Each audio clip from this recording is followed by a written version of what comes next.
मेरे अजीज दोस्तों और बुजुर्गों, ये हिस्सेदारी की लड़ाई है, ये बराबरी की लड़ाई है, आपको नेता बनाने की लड़ाई है। और अगर कोई आकर आपसे कहेगा कि ओवैसी यहाँ पर आया है तो बीजेपी जीत जाएगी, आप खुद जानते हैं कि ये बकवास है, ये बकवास है, इसमें कोई सच्चाई नहीं है। सुनिए, आप सुनिए हमारी बात को।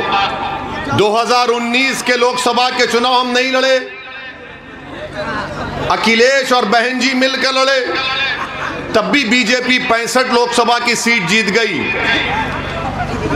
हमने कहा था आपको बीजेपी को वोट देने के लिए, इसीलिए हम आपसे कह रहे हैं कि आप सिर्फ वोट डालने वाले बन गए, वोट लेने वाले नहीं बने आप। जब आप वोट लेने वाले बन जाएंगे तो आपकी ताकत दिखेगी, जब आपकी ताकत दिखेगी तो उसी के ऊपर आकर कोई आपसे बातचीत करेगा ना कि भाई तेरी इतनी ताकत है, बोल क्या करना चाहिए। तो जब आप अपनी ताकत की बुनियाद पर, जब आप अपनी ताकत की बुनियाद पर कह सकेंगे कि उत्तर प्रदेश में मुस्लिम अल्पसंख्यक समाज को, दलित समाज को, पिछड़ा समाज को, कुशवाहा समाज को इंसाफ किया जाए, क्योंकि ये जानते क्या है, इनके दिमागों में ये बात बैठी हुई है कि ये लोग कहीं नहीं जाएंगे, इनको डर दिखाओ मोदी का, योगी का, बीजेपी का, ये डर कर हमको वोट देंगे।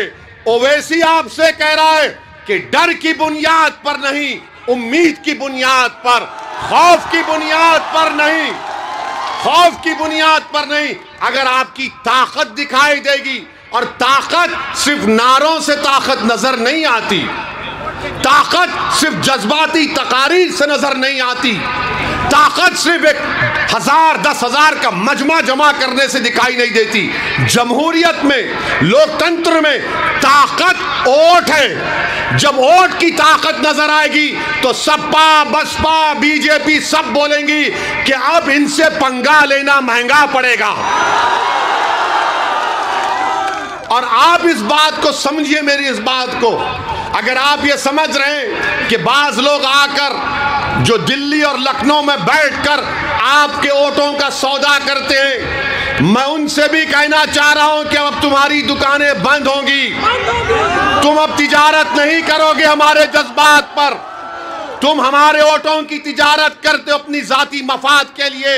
अब एक बेदारी की लहर पैदा हो चुकी है उत्तर प्रदेश में, और वो बेदारी की लहर ये होनी चाहिए कि आप इसको वोट में तब्दील करें।